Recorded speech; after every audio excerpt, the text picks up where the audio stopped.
Атын атоодон баш тарткан каарманыбыз былтыркы жылы микрокредиттик компаниядан үстөк пайызы 35% менен 80 миң сом насыя алган.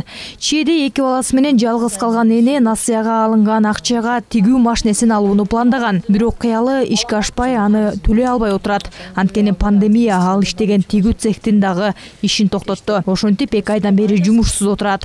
6 жаштагы майып баласы менен башка ишке дагы орношо албай убара. Анысы аз келгенси банк аны сотко берген. Мен 2 балам менен турам. Кичинекей, бир ол бир кызым менен, бири 7-де, бири 6 жашта. Ана убактылуу жумуш жок үйдө элебиз азыр балдар менен. Бир уулумуз инвалид. 4 апрелде алгам частный банктардан эле. 100 миңге жетпеген акча алдым, 80 миң дегенде. Ошондо алгандан кийин ал акчаны деле мен азыр эми балдарым үйдө карайын деп, швейный машинка алайын деп алганмын. Аны деле акчаны деле буйрулду, бирок урдатып алып, ошол боюнча швейный машинка да жок, акчадан жоголтуруп калдым. Ошол боюнча төлөй алган жокмун. Эми алар деген азыр мартынан сотко деле берип неме болуп атышат. Төлөөнгө акыбалым жок. Эми өкмөт банктардан насыя алган жарандарды колдоо үчүн 1 миллиард 200 миллион сом бөлүп бермей болду. Президенттин милдетин аткарып жаткан өкмөт башчы Садыр Жапаров акча бюджеттик эмес жактардан которуларын айтканы менен аны ишке ашыруу механизми тууралуу так маалымат берген жок. Анын сөзүнө караганда каржылык булак аныкталып, жардам 100 миң сомго чейин өлчөмдөгү насыясы барларга берилет деп чечилди.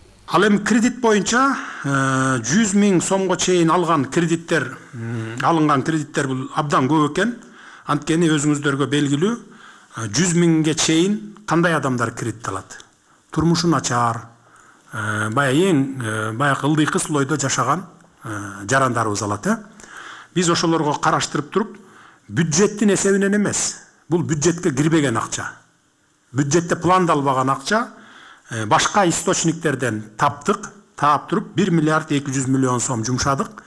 100 миң сом алган, 100 миң сомго чейин алган кредит алган жарандарыбыздын 3 айлык проценттерин жаап берели дедик. Жардам 600 миң үй бүлөгө берилет. Алар 3 айдын, тагыраагы декабрь, январь жана февралдын үстөк пайызын же негизги сумманын кайсы бир бөлүгүн төлөөгө жеңилдик алышат. Бул жеңилдикти колдонуу үчүн Улуттук банк 100 миң сомго чейин насыя алган жарандардын маалыматтарын чогултат. Насыя алуучу банкка келгенде финансылык жөнгө салуучу өкүл коммерциялык банктар менен ишти жүргүзөт. Жарандар арыздарын беришкенде коммерциялык банктар аны Улуттук банктын кароосуна жөнөтөт. Ошентип өлкөнүн башкы банкы чечим чыгарган соң жеңилдиктер бериле тургандыгын Каржы министрлигинин бюджеттик саясат башкармалыгынын башчысы Алмаз Кочкоров айтат.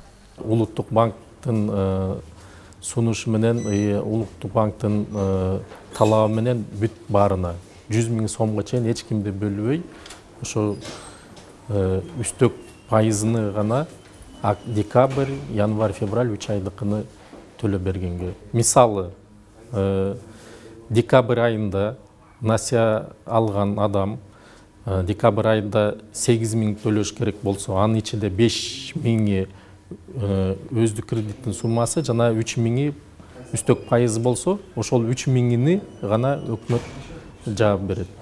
Улуттук статистика комитетинин ушул жылдын алгачкы 6 айына карата берген маалыматына таянсак, жыл башынан бери эле 143 миңден ашык киши чакан насыя берүүчү уюмдардан 7 миллиард сомго жакын насыя алган. Алынган акчалар эмне максатта жана кайсы жактарга коротулуп жатат? Бул тууралуу Улуттук банк буларды маалымдайт.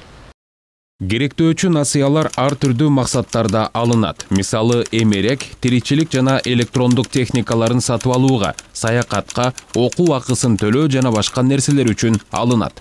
Кыргызстанда банктардан насыя алып, бирок кайтарып бере албай калган жарандардын маселеси олуттуу социалдык көйгөйлөрдүн бирине айланды. Өзгөчө пандемияда ишканалар жабылып, ири шаарларда чектөөлөр киргизилгенде банкка карыз төлөй албай калгандардын саны өстү.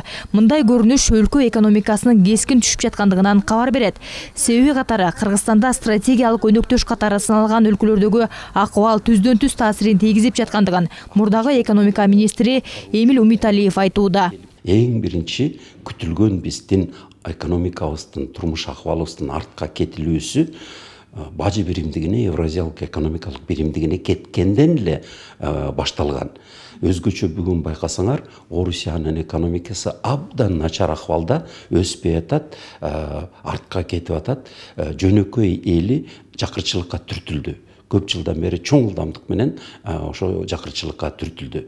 Аларга кыпчылып алып биз алардан пайда көрөбүз деген алдоолорго баш ийип коюп, биз бүгүн алардын жолу менен кетип баратабыз. Кыргызстанда 100 000 сомго чейин насыя алган жарандардын жалпы саны 600 000ден ашат. Алардын насыяларынын үстөк пайызы 10-дон 35%га чейин жетет. Эми өкмөт убада кылган жеңилдикти 600 000 насыя алуучуга бөлө келсек, ар бирине 2 000 сомдон гана тиет. Бул албетте насыясы 35% менен алгандар үчүн көп деле жардам болуп бере албайт.